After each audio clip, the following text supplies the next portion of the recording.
বাংলাদেশ বেতার রাজশাহী। এখন শুনবেন বাংলায় স্থানীয় সংবাদ।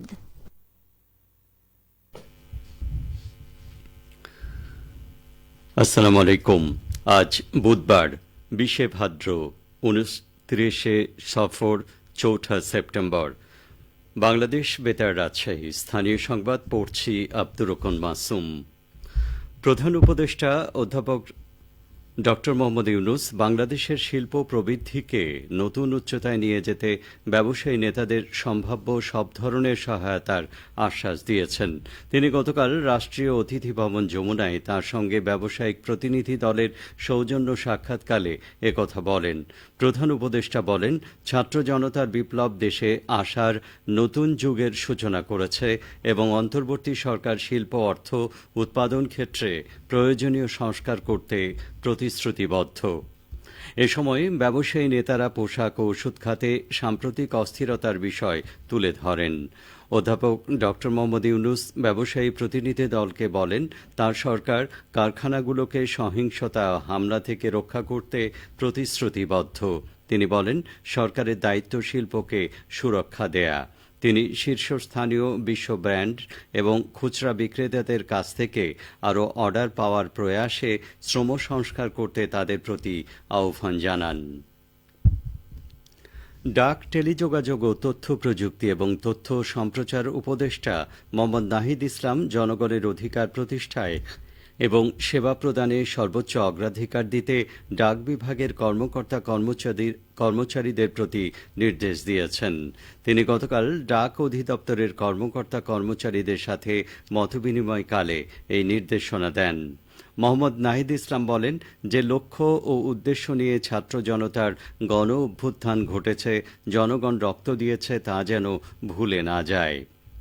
গণ অভ্যুত্থানের সেই স্পিরিট মাথায় রেখেই জনগণের অধিকার প্রতিষ্ঠায় এবং সেবা প্রদানে সর্বোচ্চ অগ্রাধিকার দিতে হবে। তিনি বলেন, দেশের মানুষকে ডাক অধিদপ্তরের কাজ সম্পর্কে সুস্পষ্ট ধারণা দিতে হবে, যেহেতু এটি মানুষের আস্থার একটি জায়গা। তাই ডাক বিভাগকে যুগের সাথে তাল মিলিয়ে আধুনিকায়ন করার কথা ভাবা হচ্ছে। নাটোরে অবৈধ আগ্নেয়াস্ত্র উদ্ধারে আজ থেকে যৌথ বাহিনীর অভিযান শুরু হচ্ছে। অভিযানের প্রস্তুতি এবং পরিকল্পনা প্রণয়নে জেলা কোর কমিটির সভা ইতোমধ্যে অনুষ্ঠিত হয়েছে। 2009 সালের 6 জানুয়ারি থেকে 2024 সালের 5 আগস্ট পর্যন্ত ব্যক্তিগত পর্যায়ে লাইসেন্সের মাধ্যমে প্রদত্ত আগ্নেয়াস্ত্র ও গোলাবারুদ জমাদানের সময় গত রাত 12টায় শেষ হয়েছে।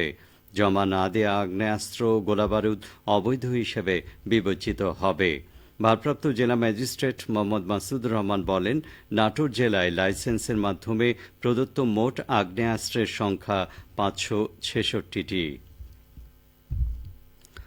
চাঁপাইনবাবগঞ্জের নাচোল উপজেলায় তালগাছের বীজ রোপণ কার্যক্রমের উদ্বোধন করা হয়েছে। গতকাল নাচোল উপজেলার নেজামপুর ইউনিয়নে বীজ রোপণ কার্যক্রমের উদ্বোধন করেন নাচোল উপজেলা নির্বাহী অফিসার নীলুফা সরকার। এ সময় ইউপি চেয়ারম্যান আমিনুল হক সহ স্থানীয় সুধীজন ও বেসরকারি সংস্থার প্রতিনিধিরা উপস্থিত ছিলেন। কর্মসূচির অংশ হিসেবে নেজামপুর ইউনিয়নের রুদ্রকুণ্ড গ্রাম থেকে দিব্যস্থলী আদিবাসী পাড়া পর্যন্ত 1100টি তাল বীজ রোপণ করা হচ্ছে। পরিবেশের ভারসাম্য রক্ষা ও বজ্রপাত থেকে রক্ষার জন্য নাগরিক সমাজ নামের একটি সংগঠন তাল বীজ রোপণ কর্মসূচি হাতে নিয়েছে। জাতীয় আদিবাসী পরিষদের 31তম প্রতিষ্ঠাবার্ষিকী পালিত হয়েছে। গতকাল সংগঠনের কেন্দ্রীয় কার্যালয় গণকপাড়ায় 31তম প্রতিষ্ঠাবার্ষিকী উপলক্ষে কেক কাটা ও আলোচনা সভা অনুষ্ঠিত হয়। সংগঠনের কেন্দ্রীয় ভারপ্রাপ্ত সাধারণ সম্পাদক গণেশ মার্ডি সভায় সভাপতিত্ব করেন।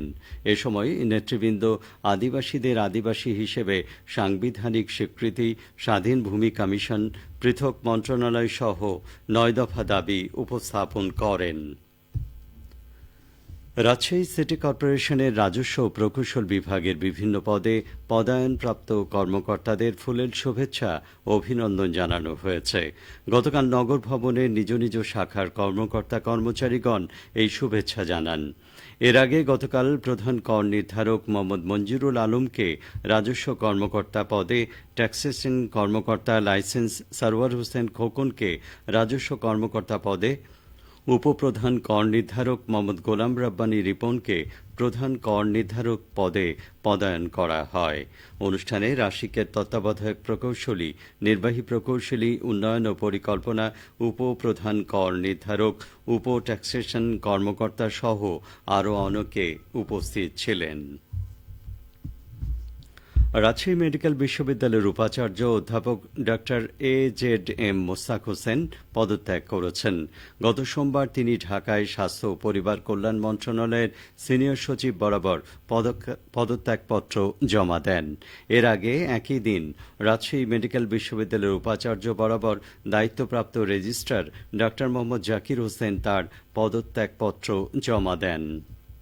গতকাল বিশ্ববিদ্যালয়টির একাধিক দায়িত্বশীল কর্মকর্তা উপাচার্য ও রেজিস্ট্রারের পদত্যাগের বিষয়টি নিশ্চিত করেছেন।